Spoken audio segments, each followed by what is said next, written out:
नमस्कार बच्चों। आज हम शुरू करेंगे क्लास 12 का चैप्टर 1 जो कि है हमारा electric charges and electric field. आज की क्लास में हम पढ़ने वाले हैं इलेक्ट्रिक चार्जेस के बारे में, टाइप्स ऑफ इलेक्ट्रिक चार्जेस के बारे में, प्रॉपर्टीज ऑफ इलेक्ट्रिक चार्जेस के बारे में और मेथड्स ऑफ चार्जिंग के बारे में। साथ ही साथ में हम लगाएंगे क्वेश्चंस। तो आए शुरू करते हैं आज की क्लास। जब भी हम बात करते हैं चैप्टर 1 जो कि है हमारा electric charges and electric field और चैप्टर 2 जो कि है हमारा इलेक्ट्रिक पोटेंशियल एंड कैपेसिटेंस, तो ये दोनों ही चैप्टर हमारी फिजिक्स की यूनिट के अंदर आते हैं जिसको अपन कहते हैं इलेक्ट्रोस्टैटिक्स। तो सबसे पहले जो बात आती है वो आती है इलेक्ट्रोस्टैटिक्स क्या होता है। जब भी हम इस वर्ड इलेक्ट्रोस्टैटिक्स की बात करते हैं तो ये दो अलग अलग वर्ड से मिलकर बना है। नंबर 1 जो कि है इलेक्ट्रो। इलेक्ट्रो का मतलब होता है इलेक्ट्रिक चार्जेस, इलेक्ट्रिक चार्जेस। और जो दूसरा वर्ड है वो है हमारा स्टैटिक्स। स्टैटिक्स का मतलब होता है at rest, which means electrostatics जो है वो अपनी एक ब्रांच ऑफ फिजिक्स है that deals about the study of electric charges at rest, which means हम इस चैप्टर के अंदर इलेक्ट्रिक चार्जेस की स्टडी करेंगे जो कि किस कंडीशन के अंदर होंगे, रेस्ट की कंडीशन के अंदर होंगे। तो सबसे पहले जो बात आती है वो ये आती है कि इलेक्ट्रिक चार्जेस क्या होते हैं। तो चार्ज जो है वो एक इंट्रिंसिक प्रॉपर्टी है मैटर की। इंट्रिंसिक से मतलब होता है इनहेरेंट प्रॉपर्टी। इनहेरेंट से मतलब है जो अपनी खुद की प्रॉपर्टी है। जब भी हम मैटर की बात करते हैं तो मैटर की एक प्रॉपर्टी होती है मास और दूसरी प्रॉपर्टी होती है चार्ज, और दोनों ही रिलेटेड होती है अपनी फील्ड से।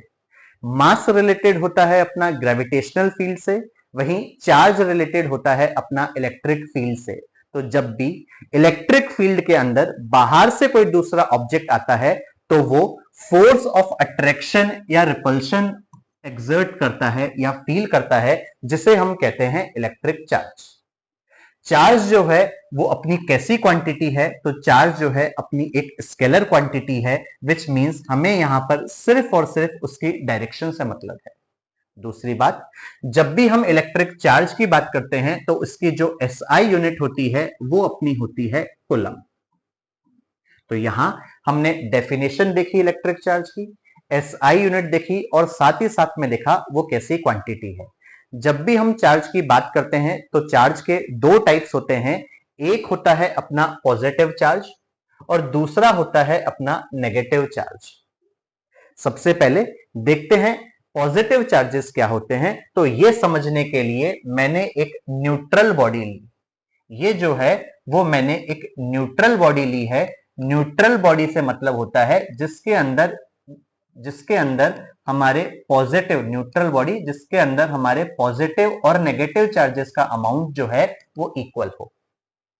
अगर मैं न्यूट्रल बॉडी के अंदर डिफिशियंसी कर दूं, अगर मैं न्यूट्रल बॉडी के अंदर डिफिशियंसी कर दूं, वो भी किसकी, इलेक्ट्रॉन्स की, तो इस बॉडी के अंदर पॉजिटिव जो चार्जेस हैं वो ज्यादा रह जाएंगे, जिसके कारण ये जो बनी हुई बॉडी है वो मेरी कहलाएगी positively charge body, positively charge body.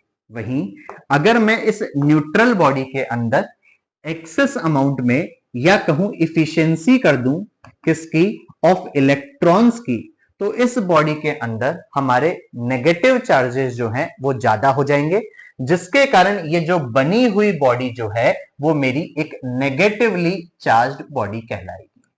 तो जब भी कोई भी बॉडी के अंदर negative charges which means electrons की इफिशियंसी हो तो वो मेरी नेगेटिवली चार्ज बॉडी कहलाएगी। वहीं डिफिशियंसी हो हमारी इलेक्ट्रॉन्स की तो वो हमारी पॉजिटिवली चार्ज बॉडी कहलाएगी। बात सबसे पहले ये आती है क्यों हम इलेक्ट्रॉन्स की ही बात करते हैं। तो जब भी हम एटम की बात करते हैं तो एटम के सेंटर मोस्ट पॉइंट के अंदर न्यूक्लियस होता है, जिसमें प्रोटॉन्स और न्यूट्रॉन्स होते हैं जो कि फिक्स्ड रहते हैं। वहीं जो इलेक्ट्रॉन्स हैं वो न्यूक्लियस के चारों ओर अपने फिक्स्ड शेल में रिवॉल्व करते हैं, इसलिए हम इलेक्ट्रॉन्स की बात करते हैं। तो जब भी हम डिफाइन करेंगे पॉजिटिवली चार्ज बॉडी या नेगेटिवली चार्ज बॉडी तो वहां पर हम इलेक्ट्रॉन्स की बात करेंगे। आगे बढ़ते हैं। अब हम देख रहे हैं प्रॉपर्टीज ऑफ चार्जेस की। तो प्रॉपर्टीज ऑफ चार्ज में सबसे पहली और जो खास प्रॉपर्टी आती है वो आती है क्वांटाइजेशन ऑफ चार्ज। क्वांटाइजेशन का मतलब होता है जो फिक्स्ड अमाउंट में अवेलेबल हो, which means available in fixed amount. इसका मतलब क्या है, जरा हम एग्जांपल से समझते हैं। लेट अस सपोज आप कोई एक शॉपकीपर के पास गए और आपने उसको जाकर कहा मुझे एक चेयर चाहिए, तो वो आपको सबसे छोटी क्वांटिटी जो देगा वो देगा एक चेयर, या उसके बाद में वो आपको दे सकता है 2 चेयर या 3 चेयर या सो ऑन। ऐसे ही जब भी हम चार्ज की बात करते हैं तो चार्ज की जो सबसे स्मॉलेस्ट यूनिट या क्वांटिटी कहें जो इंडिपेंडेंटली एग्जिस्ट करती है उसको अपन कहते हैं electron, which means fundamental unit of जो चार्ज है वो अपनी होती है चार्ज ऑफ एन इलेक्ट्रॉन। याद रखिएगा, जब भी मैं आपसे कहूं इंडिपेंडेंटली सबसे छोटा चार्ज कौन सा एग्जिस्ट करता है तो वो हमारा होता है इलेक्ट्रॉन। अगर मैं इंडिपेंडेंटली वर्ड नहीं लगाऊं तो याद रखिएगा, जब भी हम स्मॉलेस्ट चार्ज की बात करते हैं तो वो अपना होता है क्वार्क्स। मगर क्वार्क्स जो है वो हमारा plus minus 1/3 times of electron या plus minus 2/3 times of electron होता है, विच मींस चार्ज ऑफ जो क्वार्क है वो डिपेंड करता है इलेक्ट्रॉन पे। इसलिए जब भी हम इंडिपेंडेंट चार्ज की बात करते हैं तो सबसे जो स्मॉलेस्ट चार्ज होता है वो होता है चार्ज ऑन इलेक्ट्रॉन, जिसकी वैल्यू होती है -1.6 इंटू 10⁻⁻19 कूलम अगर वो मेरी नेगेटिवली चार्ज बॉडी है। अगर पॉजिटिवली चार्ज बॉडी है तो हम +1.6 इंटू 10⁻⁻19 कूलम कहते हैं। इस चीज को हम समझते हैं। लेट अस सपोज हमने कोई एक न्यूट्रल बॉडी ली और इस न्यूट्रल बॉडी के अंदर मैंने n नंबर ऑफ इलेक्ट्रॉन्स जो हैं वो इसमें ऐड कर दिए। जैसे ही मैं इसमें n number of electrons add करूंगा तो इस बॉडी में इफिशिएंसी हो जाएगी इलेक्ट्रॉन्स की, जिसके कारण इसका नेट चार्ज हो जाएगा Q is equal to -Ne। ऐसे ही अगर मैं इस बॉडी से n नंबर ऑफ इलेक्ट्रॉन्स को निकाल लूं, मैंने n नंबर ऑफ इलेक्ट्रॉन्स जो हैं वो इस बॉडी से निकाल लिए, तो इस बॉडी के अंदर मेरी इफिशिएंसी हो जाएगी पॉजिटिव चार्जेस की, जिसके कारण इस बॉडी का जो चार्ज है वो मेरा हो जाएगा +Ne। इसका मतलब क्या है, कोई भी बॉडी का जो नेट चार्ज है वो या तो +Ne होगा या वो मेरा -Ne होगा, जहां पर n जो मेरा है वो एक इंटीजर है। इसका मतलब जो चार्ज है वो अपना कभी भी 6/5 नहीं हो सकता है या डेसिमल के अंदर 2.2 नहीं हो सकता। जब भी कोई बॉडी का चार्ज होगा तो वो एक इंटीग्रल मल्टीपल होगा fundamental value of an electron के, और यही हमारी कहती है क्वांटाइजेशन ऑफ चार्ज। क्या है quantization of charge? The total charge on a body is an integral multiple of fundamental value of charge, जो कि कितनी हो गई? +Ne। याद रखिएगा, जब भी हम नेट चार्ज की बात करते हैं तो वो हमारा एक इंटीग्रल वैल्यू होगा। कभी भी इलेक्ट्रॉन हमारे 1.3 या 7/5 इस तरीके से एग्जिस्ट नहीं कर सकते, क्योंकि जो सबसे स्मॉलेस्ट चार्ज एग्जिस्ट जो करता है वो है एक इलेक्ट्रॉन, जिसके कारण नेट चार्ज हमारा होगा Q is equal to +Ne। I hope आपको ये प्रॉपर्टी क्लियर हुई होगी। आगे बढ़ते हैं और सेकंड प्रॉपर्टी को देखते हैं। सेकंड प्रॉपर्टी है हमारी एडिटिव प्रॉपर्टी। क्या कहती है additive property? The total charge on an isolated system. Isolated system से मतलब है जो एक इंडिविजुअल सिस्टम है उसके ऊपर जो टोटल चार्ज होगा वो algebraic sum of individual charge से दिया जाएगा। विच मींस अगर मेरे पास में कोई ये एक बॉडी है और इस बॉडी पर मेरे चार्जेस हैं प्लस क्यू, माइनस 2q या प्लस 3q। तो इस बॉडी का अगर मैं नेट चार्ज दूं तो एडिटिव प्रॉपर्टी कहती है कि इस बॉडी का जो नेट चार्ज है वो इंडिविजुअल चार्ज के एल्जेब्रिक सम से दिया जाएगा, which means plus Q plus 3q minus 2q जो है वो मेरा कितना हो गया, वो मेरा हो गया प्लस का 2q, विच मींस जो ये बॉडी है इसका नेट चार्ज जो है वो मेरा कितना होगा, प्लस 2q, जहां पर ये प्लस साइन ये बता रहा होगा कि ये जो बॉडी है वो मेरी एक पॉजिटिवली चार्ज बॉडी है। तो ये जो प्रॉपर्टी कहलाई जाती है उसे हम कहते हैं additive property, which means the net charge on an isolated system is given by the algebraic sum of individual charges. I hope आपको सेकेंड प्रॉपर्टी जो है वो क्लियर हुई होगी। आगे बढ़ते हैं। थर्ड प्रॉपर्टी जो है वो मेरी है conservation of charge. Conservation of charge जो है हम बचपन से सुनते हुए आ रहे हैं।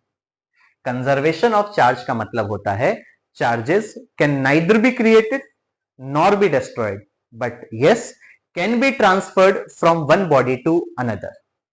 क्या है इसका मतलब, इस चीज को हम समझते हैं, या आप इसके बदले ये भी बोल सकते हैं the charge on an isolated system remains always constant. इसको समझते हैं एक छोटे से एग्जांपल से। लेट अस सपोज अपन ने कोई एक बॉक्स लिया और उस बॉक्स के अंदर हमारे जो चार्जेस हैं वो है, लेट अस सपोज कोई स्फेरिकल बॉडी है ये अपनी, जिस पर चार्ज है कोई +2e, कोई दूसरी बॉडी है जिस पे लेट अस सपोज अपना कोई चार्ज है -3e, और हमने माना ये तीसरी जो कोई बॉडी है उस पर चार्ज है कोई अपना +4e। तो इस चीज को ढंग से समझिएगा। अगर मान लीजिए मैंने इस बॉडी को या इस बॉक्स को शेक किया, तो जैसे ही मैं शेक करूंगा तो जो चार्जेस हैं वो मेरे रीडिस्ट्रीब्यूट होंगे। मींस कुछ चार्ज 2e में से इधर की तरफ ट्रांसफर हो जाएगा, हो सकता है कुछ चार्ज इधर की तरफ ट्रांसफर हो जाए, मगर जो नेट चार्ज है इस बॉडी का वो हमेशा क्या रहेगा, पहले जितना रहेगा उतना ही बाद में रहेगा। जैसे अगर मैंने यहां पर ये फर्स्ट स्फीयर लिया और इस फर्स्ट स्फीयर पर अगर मैंने चार्ज दिखा, लेट अस सपोज वो अपना कोई आया +3e, दूसरा जो स्फीयर है उस पर कोई चार्ज आया +e, और अगर मैं आपसे पूछ लूं बताएं ये जो थर्ड वाला जो बॉडी है उस पर चार्ज कितना होगा, तो आई होप आप इस चार्ज को बता पाएंगे। कैसे? प्रॉपर्टी कहती है जो नेट चार्ज है वो पहले जितना रहेगा बाद में भी उतना ही रहेगा। तो अगर हम पहले नेट चार्ज को देखें तो ये कितना है, +2e -3e +4e, तो अभी भी चार्ज उतना ही रहना चाहिए। तो अभी के लिए इसका चार्ज कितना हो गया, +3e +e। Let us suppose इसकी वैल्यू मैंने x मान ली, तो मैंने यहां लिखा +x। तो अगर मैं इसको सॉल्व करूं तो ये कितना हुआ, 4 - 3 which is 1, 1 and 2 which is +3। ऐसे ही मैं RHS में देखूं तो ये मेरा हुआ +4e +x। अगर मैं x की वैल्यू ऑब्जर्व करूं तो वो मेरा हुआ -e, विच मींस इस बॉडी के ऊपर या इस स्फीयर के ऊपर जो चार्ज अब मेरा हो गया वो हो गया -e। तो जब आपने इस एग्जाम्पल को ऑब्जर्व किया तो जो बॉडीज जो अलग अलग इसमें रखी गई थी या जो अलग अलग स्फीयर्स इसमें रखे गए थे उनके जो चार्जेस हैं वो रीडिस्ट्रीब्यूट हो गए, मगर नेट चार्ज इस बॉडी का अभी भी उतना ही है जितना कि पहले था, और इसी प्रॉपर्टी को हम कहते हैं कंजर्वेशन ऑफ चार्ज। चलते हैं नेक्स्ट प्रॉपर्टी पे। नेक्स्ट प्रॉपर्टी है अपनी interaction of charges. Interaction of charges, I hope आप इसको शुरुआत से ही जानते हो। क्या कहता है interaction of charges? Like charges repel each other and unlike charges attract each other, which means अगर हमारे लाइक चार्जेस हुए पॉजिटिव और पॉजिटिव, तो ये जो दोनों चार्जेस हैं वो हमारे क्या करेंगे, वो हमारे रिपेल करेंगे। या अगर मैं नेगेटिव नेगेटिव ले लूं तो यहां पर ये दोनों भी मेरे लाइक चार्ज हुए, तो ये भी मेरे क्या करेंगे, रिपेल करेंगे। याद रखिएगा बच्चों, जब भी रिपल्शन हो या अट्रैक्शन हो, दोनों ही अलोंग दी लाइन होता है। ऐसे नहीं ये इधर की तरफ चले जाए या इधर की तरफ चले जाए। ऐसे ही जब हम अनलाइक चार्जेस की बात करते हैं, मान लीजिए मैंने एक पॉजिटिव चार्ज लिया और दूसरा नेगेटिव चार्ज लिया, तो ये दोनों जो है वो एक दूसरे को अट्रैक्ट करेंगे। अगेन अट्रैक्शन हो या रिपल्शन हो, अलोंग द लाइन होता है। आई होप फोर्थ प्रॉपर्टी आपको क्लियर हुई हो। आगे बढ़ते हैं और देखते हैं प्रॉपर्टी फिफ्थ, जो कि है charge is invariant. Charge is invariant से क्या मतलब होता है, इसको एक छोटे से एग्जांपल से समझे। लेट अस सपोज अगर मैंने कोई ये एक रॉड ली, हमने माना इस रॉड पर कोई चार्ज जो है वो है प्लस क्यू। लेट अस से इस रॉड का कोई मास है, वो कोई है m। इसका कोई वॉल्यूम है, लेट अस सपोज वो है v। साथ ही साथ में हमने इसकी लेंथ मानी, जो कि कोई मानी हमने l। और मैंने इससे कोई एक वॉच जो है वो अटैच कर दी, और हमने माना इसका जो टाइम है वो कोई है t। अगर मैं इस रॉड को किसी वेलोसिटी v से चलाऊं, और मान लीजिए ये जो वेलोसिटी v है वो मेरी स्पीड ऑफ लाइट के बराबर है, तो बच्चों हमेशा याद रखें, अगर आप कोई रॉड को स्पीड ऑफ लाइट से मूव करवाते हैं तो उसका जो मास है वो हमारा वेरी कर जाता है। मास ही नहीं, उसकी जो लेंथ है वो भी हमारी वेरी कर जाएगी, उसका वॉल्यूम जो है वो भी वेरी कर जाएगा, उसका जो टाइम जो है वो भी वेरी करेगा, जो कि स्लो हो जाएगा। मगर जो चार्ज है वो अभी भी उतना ही रहेगा, which means charge is invariant. जो चार्ज है वो अभी भी हमारा क्या है, वेरी नहीं करेगा। इसलिए हम इस प्रॉपर्टी को कहते हैं चार्ज इज इनवेरिएंट, जिसका मतलब होता है charges at rest, charges at rest is equal to what, is equal to charges in motion. I hope ये प्रॉपर्टी आपको समझ आई हो। मींस कभी भी जो चार्ज है वो मोशन में अगर बॉडी आ जाए या मोशन से रेस्ट में बॉडी आ जाए, तो जो चार्ज है वो कभी भी वेरी नहीं करता है, वो हमेशा फिक्स्ड रहता है। और इसी प्रॉपर्टी को हम कहते हैं कि charge is invariant. I hope सारी जो प्रॉपर्टीज हैं वो आपको क्लियर हुई होगी। आगे बढ़ते हैं और देखते हैं। अगला जो टॉपिक है वो अपना है मेथड्स ऑफ चार्जिंग।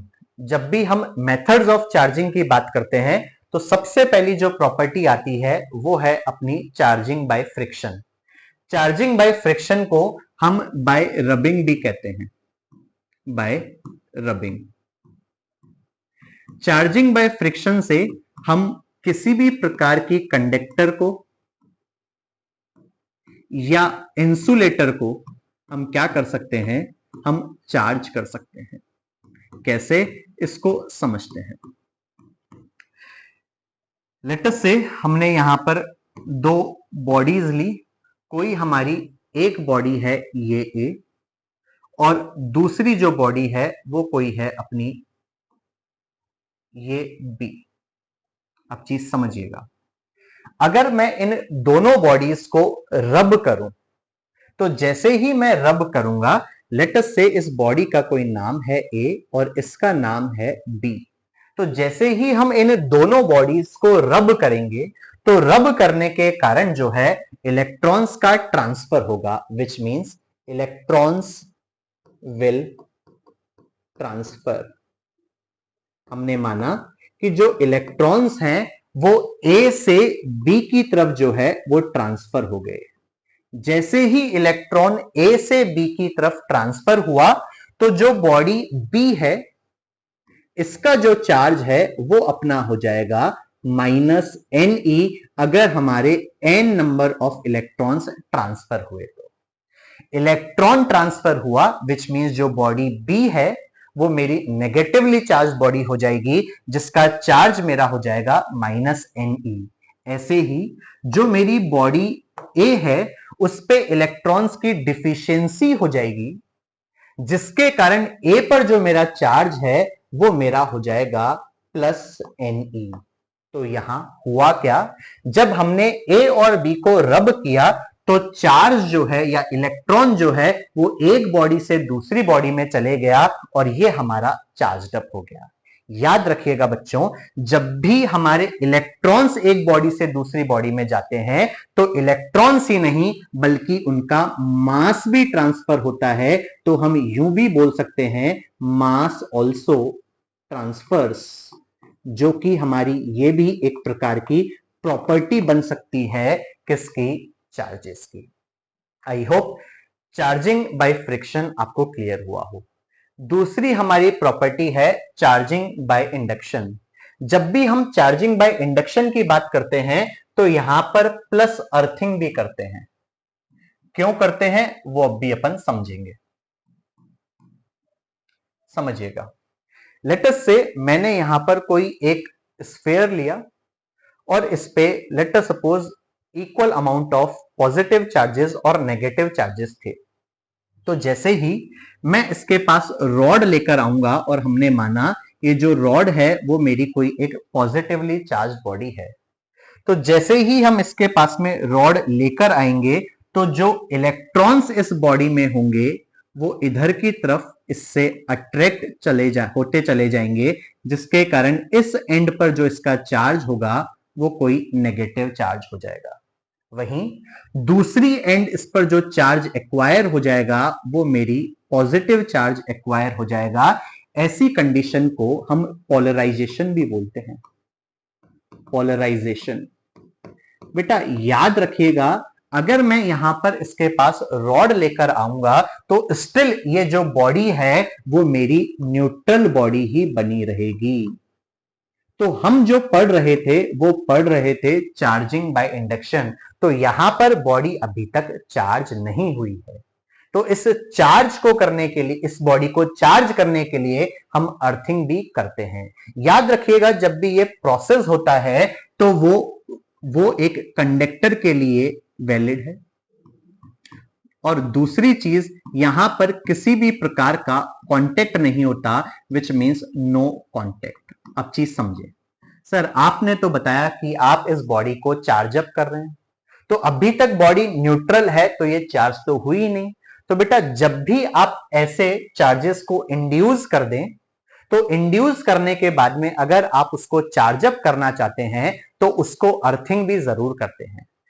पहले हम इस अर्थिंग के कॉन्सेप्ट को समझते हैं और वापस फिर हम यहां पर आएंगे। चीज समझिएगा।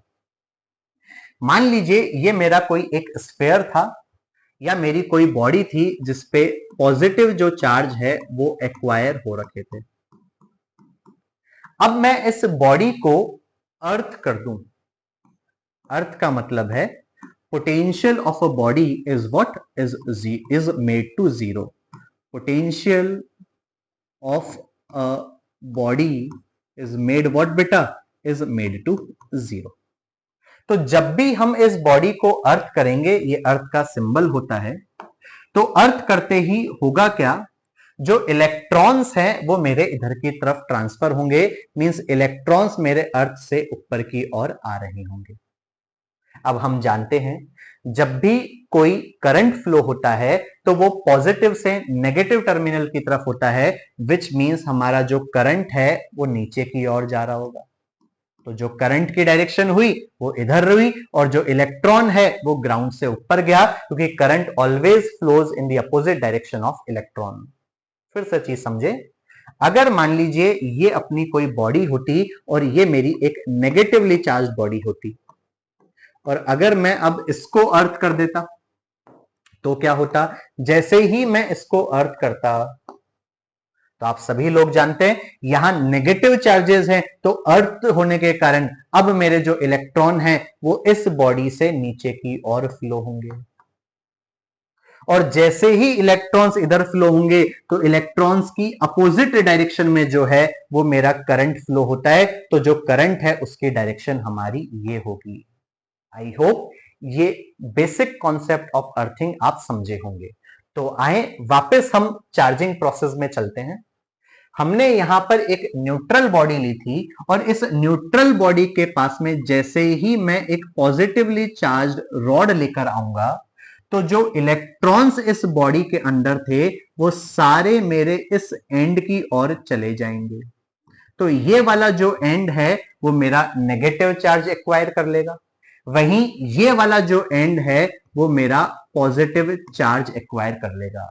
अभी भी जो मेरी बॉडी है वो मेरी न्यूट्रल बनी रहेगी। अगर मुझे इसको चार्ज करना है तो इधर की तरफ मुझे अर्थिंग करनी पड़ेगी, और जैसे ही मैं यहां अर्थिंग करूंगा तो जो इलेक्ट्रॉन्स हैं वो मेरे नीचे से इस स्फीयर की ओर जाने लगेंगे, वहीं इस इलेक्ट्रॉन की अपोजिट डायरेक्शन में जो है वो मेरा करंट फ्लो होता है। तो करंट की डायरेक्शन हो जाएगी ये।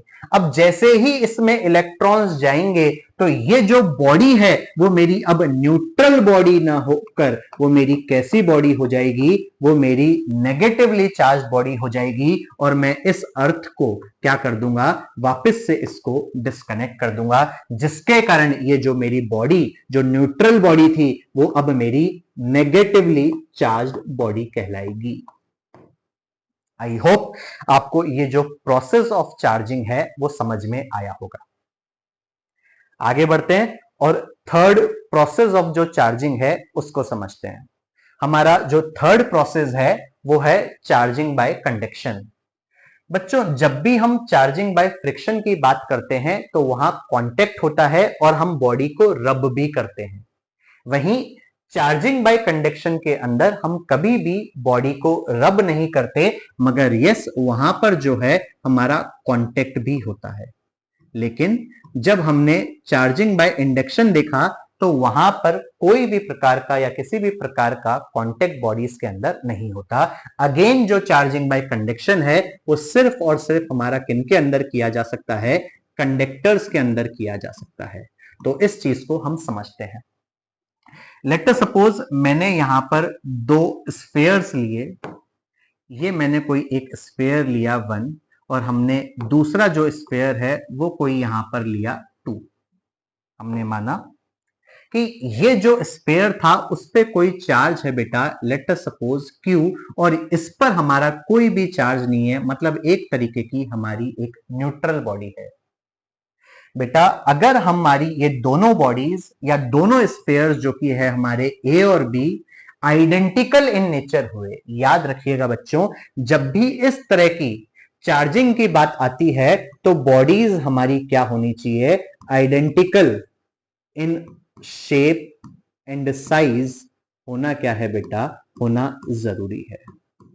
तभी इस प्रकार की जो चार्जिंग है वो हमारी पॉसिबल है। तो जैसे ही हम इन दोनों बॉडीज को लेंगे और दोनों अगर हमारी identical in shape and size हुई तो मैं जैसे ही इनको टच करूंगा और टच करने के बाद में जब मैं इनको रिमूव करूंगा तो आप पाएंगे जो हमारा स्फेयर ए है उसके ऊपर जो चार्ज है अब हमारा आधा आधा हो जाएगा। सर कैसे, फिर से समझिएगा बेटा। लेट अस सपोज इस बॉडी पर चार्ज था Q और इस पर था 0, तो जैसे ही मैं दोनों को टच करूंगा तो बेटा जैसे ही हम टच करेंगे और ये हमारी identical in shape and size हुआ तो जब तक दोनों का पोटेंशियल इक्वल नहीं हो जाता हमारा जो चार्ज है वो ट्रांसफर होता रहेगा, और तब तक होता रहेगा जब तक दोनों बॉडीज पर चार्ज आधा आधा नहीं बट जाए। इस बॉडी का चार्ज था Q, इसका 0, दोनों को मैंने जोड़ा और बेटा इसको इक्वली डिस्ट्रीब्यूट किया तो इस पर जो चार्ज है वो Q/2 हो गया। उसी प्रकार इस बॉडी पर भी जो चार्ज है वो Q/2 हो गया। एक और इसको छोटे से एग्जांपल से समझिए। लेट अस सपोज अगर मैंने यहां पर कोई एक स्फेरिकल बॉडी A ली और मैंने कहा लेट सपोज इसका जो चार्ज है वो कोई है 2Q। ऐसे ही अगर मैंने दूसरी आइडेंटिकल बॉडी ली जो कि मेरी एक स्फेरिकल बॉडी है जिसका नाम है कोई बी और हमने माना कि इसका कोई चार्ज है Q, तो जैसे ही मैं इन दोनों आइडेंटिकल बॉडीज को टच करूंगा तो जैसे ही टच करूंगा तो इन दोनों का जो नेट चार्ज है वो हो जाएगा 3Q। जैसे ही मैंने टच किया तो इन दोनों बॉडीज का जो नेट चार्ज है वो हो जाएगा मेरा 3q। अब मैं अगर उन दोनों को रिमूव करूं या सेपरेट करूं तो सेपरेशन के बाद में अब दोनों बॉडीज पर जो चार्ज है वो मेरे आधे आधे डिस्ट्रीब्यूट हो जाएंगे, विच मींस 3q का जो हाफ है वो है 3/2q। ऐसे ही जो b है उस पर भी जो चार्ज है वो 3/2q डिस्ट्रीब्यूट हो जाएगा, विच मींस इस तरीके के चार्जिंग प्रोसेस को हम बोलते हैं चार्जिंग बाय कंडक्शन। जैसे आपने देखा ये जो बॉडी मेरी न्यूट्रल थी उस पर चार्ज एक्वायर कितना हो गया q/2। ऐसे ही ये वाली जो बॉडी थी उस पर चार्ज था मेरा q और इस पर अब चार्ज कितना हो गया 3/2q, विच मींस इस प्रोसेस को हम कहेंगे चार्जिंग बाय कंडक्शन।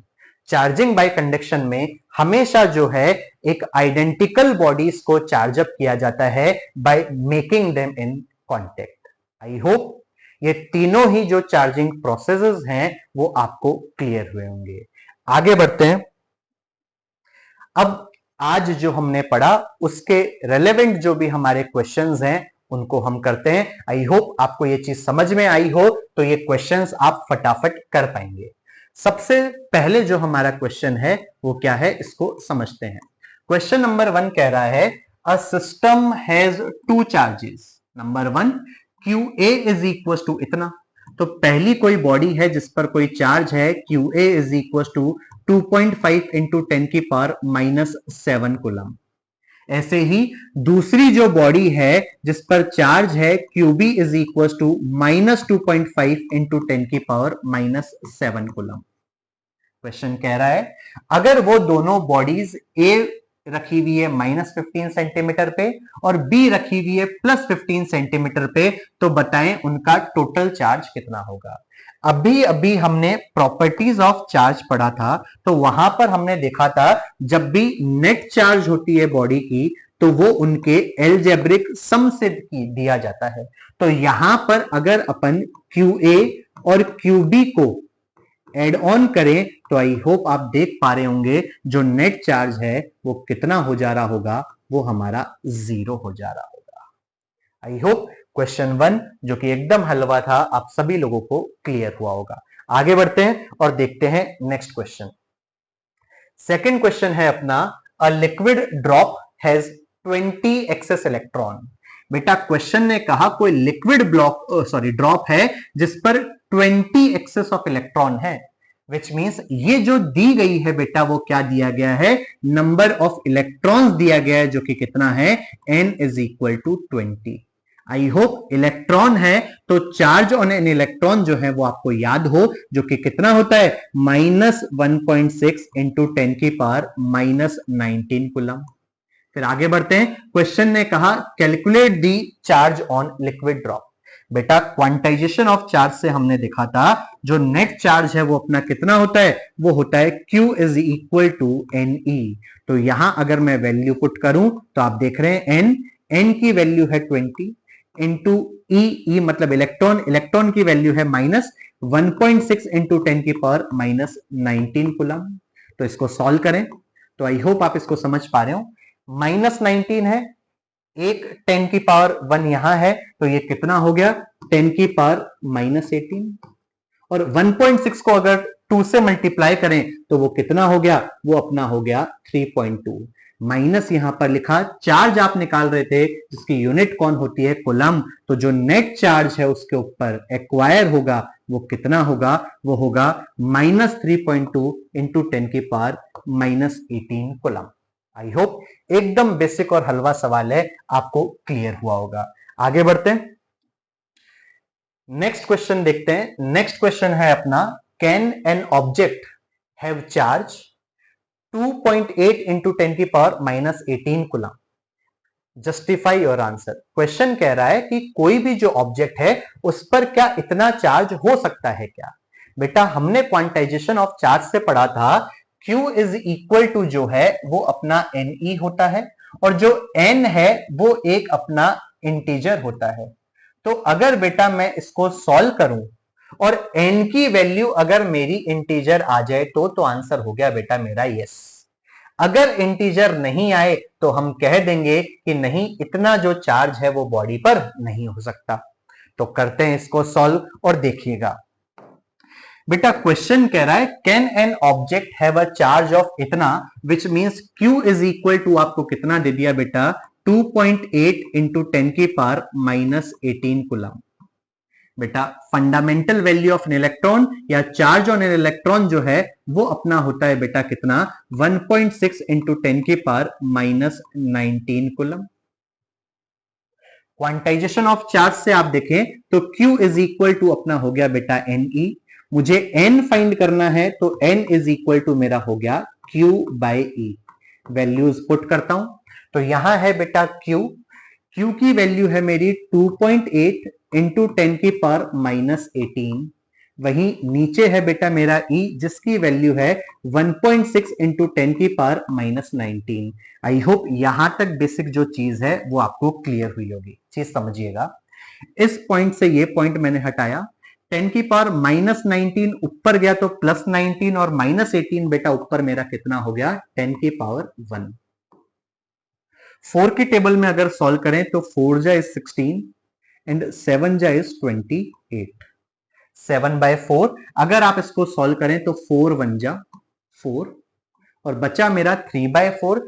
3/4 की फ्रैक्शन वैल्यू आई होप आपको याद हो, जो कि होती है बेटा कितनी, 0.75। इसको मैं अगर सॉल्व करूं 10 से मैं मल्टीप्लाई करूं तो आई होप, एक सेकेंड, तो आई होप आप इस चीज को समझ पाए कितना हुआ।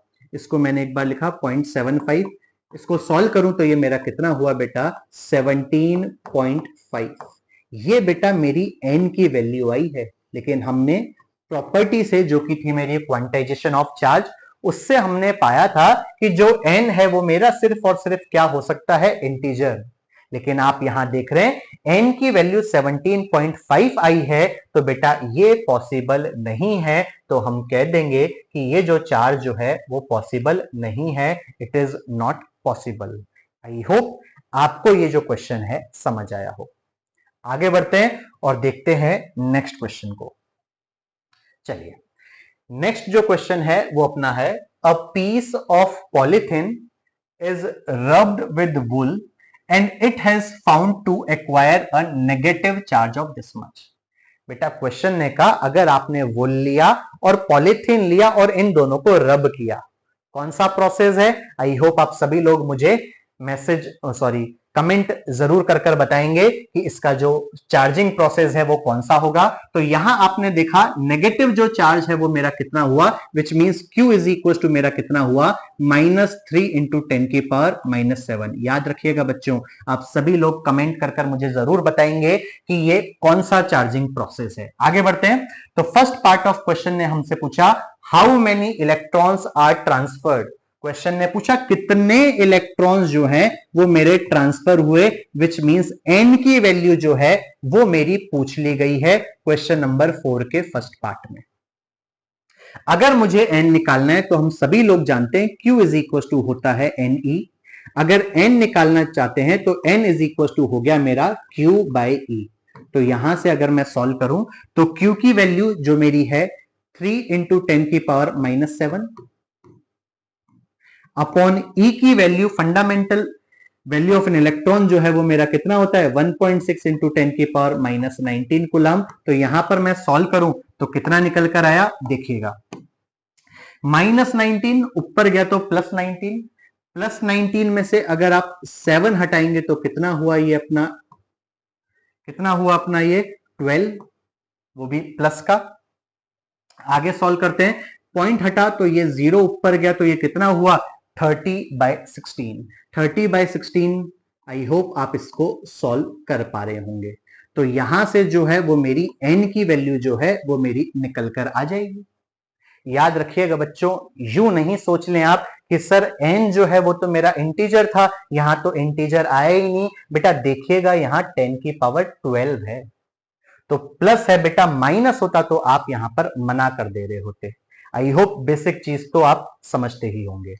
आगे बढ़ते हैं और इसके सेकंड पार्ट को बेटा हम देखते हैं। सेकंड पार्ट जो है वो क्या कह रहा है, अब बेटा क्वेश्चन का सेकेंड पार्ट कह रहा है is there a transfer of mass from wool to polythene. क्या जो मास है वो ट्रांसफर हुआ है बेटा वुल से पॉलिथीन में। बेटा अभी अभी जब हमने चार्जिंग प्रोसेस देखा था तो वहां मैंने आपको बताया था जब भी इलेक्ट्रॉन्स ट्रांसफर होते हैं तो क्या इलेक्ट्रॉन्स ट्रांसफर हुए। यस, क्योंकि एन की वैल्यू 0 नहीं आई है। तो अगर बेटा हमारे इलेक्ट्रॉन्स ट्रांसफर हुए तो जो मास है बेटा वो भी ट्रांसफर होगा और ट्रांसफर ऑफ मास जो है बेटा वो आप कैलकुलेट कर सकते हैं। कैसे निकालेंगे, तो अभी अभी हमने समझा था मास ट्रांसफर्ड इज इक्वल टू बेटा कितना हुआ n इंटू व्हाट बेटा, कौन ट्रांसफर हुआ है बेटा इलेक्ट्रॉन, तो मल्टीप्लाई कर देंगे बेटा किससे, mass of electron. I hope mass of an electron आपको पता हो तो यहां से मास ट्रांसफर्ड जो है वो निकल कर आ जाएगा। तो n की वैल्यू हमारे पास में थी बेटा कितना 30/16 इंटू 10 की power 12 into mass of an electron जो कि कितना है बेटा 9.1 इंटू 10 की पावर -31 kg। तो जब आप इसको सॉल्व करेंगे तो बेटा जो सॉल्व करने पर आपको मिलेगा वो मिल जाएगा बेटा कौन, मास जो ट्रांसफर हुआ कहां से कहां तक बेटा, वुल से पॉलिथीन में। आई होप कैलकुलेशन आप सभी लोग कर लेंगे। मैं बेटा आप सभी लोगों से रिक्वेस्ट करूंगा कि इसका जो आंसर है वो आप मुझे कमेंट जरूर करें ताकि मुझे पता चल पाए आपको किस हद तक समझ आया। चलिए नेक्स्ट क्वेश्चन में चलते हैं। नेक्स्ट क्वेश्चन अपना है how many electrons form 1 coulomb of charge. Question ने कहा एक कूलम ऑफ जो चार्ज है, सॉरी कितने इलेक्ट्रॉन्स जो हैं वो मेरे 1 कूलम ऑफ चार्ज बनाएंगे। विच मींस क्वेश्चन ने कहा how many electrons, which means number of electrons जो है बेटा वो आपसे पूछ लिया गया है। और कब बेटा, जब वो मिलकर बनाए कितना चार्ज, 1 कूलम ऑफ चार्ज। तो यहां से Q इज इक्वल टू बेटा कितना हो गया 1C। तो सॉल्व करते हैं। अभी अभी हमने देखा Q इज इक्वल टू हमारा होता है Ne, तो N अगर मुझे कैलकुलेट करना है तो वो मेरा कितना हो गया Q/E। तो यहां पर मैं वैल्यू पुट कर रहा हूं Q की वैल्यू है मेरे पास 1 अपॉन E जो है वो मेरा कौन है बेटा, value of an electron which is 1.6 into 10 की पावर -19 कूलम। तो अगर मैं इसको सॉल्व करूं तो जैसे ही मैं पॉइंट हटाऊंगा तो ये ऊपर लग गया, 10 की पावर -19 नीचे था, ऊपर गया तो ये हो गया बेटा 10 की पावर 19 और ये कितना है 10/16। तो यहां पर बेटा मैंने वापस लिखा 10/16। आई होप आप सॉल्व कर पा रहे होंगे। तो ये हुआ 2 की टेबल में 5 टाइम्स, 2 की टेबल में बेटा कितने टाइम्स 8 टाइम्स। बेटा 8 का फ्रैक्शन 5 टाइम्स तो आई होप आप लोग जानते ही हैं जो कितना होता है 0.625 इंटू 10 की पावर कौन बेटा 19, या आप इसको लिख सकते हैं बेटा कौन n is equal to 6.25 into 10 की पावर कौन बेटा 18। बेटा गलती मत कर दीजिएगा, आप नंबर निकाल रहे हैं, नंबर ऑफ इलेक्ट्रॉन निकाल रहे हैं, तो यहां पर यूनिट नहीं होगी, it is unitless. I hope question 5 आपको क्लियर हुआ हो।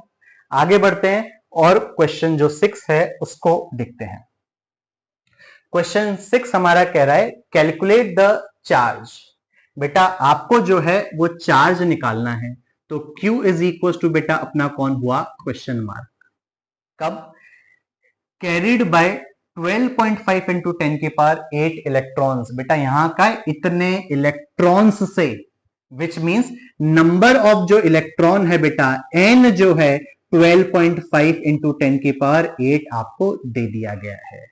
क्वेश्चन ने कहा है कैलकुलेट दी चार्ज, तो Q इज इक्वल टू बेटा कितना होता है अपना Ne। I hope basic question था, अब भी हमने किया था, आपसे हो जा रहा होगा 12.5 इंटू कौन बेटा इंटू 10 की power 8 into value of an electron जो कि कितनी हुई बेटा अपनी -1.6 इंटू 10 की पावर -19। सॉल्व करते हैं तो ये तो बेटा सभी को याद होगा, नहीं भी है तो बेटा कुछ चीजें याद रखेगा। 12.5 का 1.6 टाइम्स कितना होता है 20। तो यहां से बेटा मैंने कितना लिखा है इसको -20। बेटा पार यहां पर एक दिया तो 9 और वो कितना हो गया बेटा -19। तो इसका जवाब हुआ -2 इंटू 10 की पावर कितना बेटा इंटू 10 की पावर -10। आप जो निकाल रहे थे वो निकाल रहे थे बेटा चार्ज, तो इसका जो चार्ज होगा वो कितना होगा 2 इंटू 10⁻⁻10 कूलम। आई होप आप सभी लोगों को ये जो क्वेश्चन है वो क्लियर हुआ होगा। आगे बढ़ते हैं और देखते हैं नेक्स्ट क्वेश्चन को।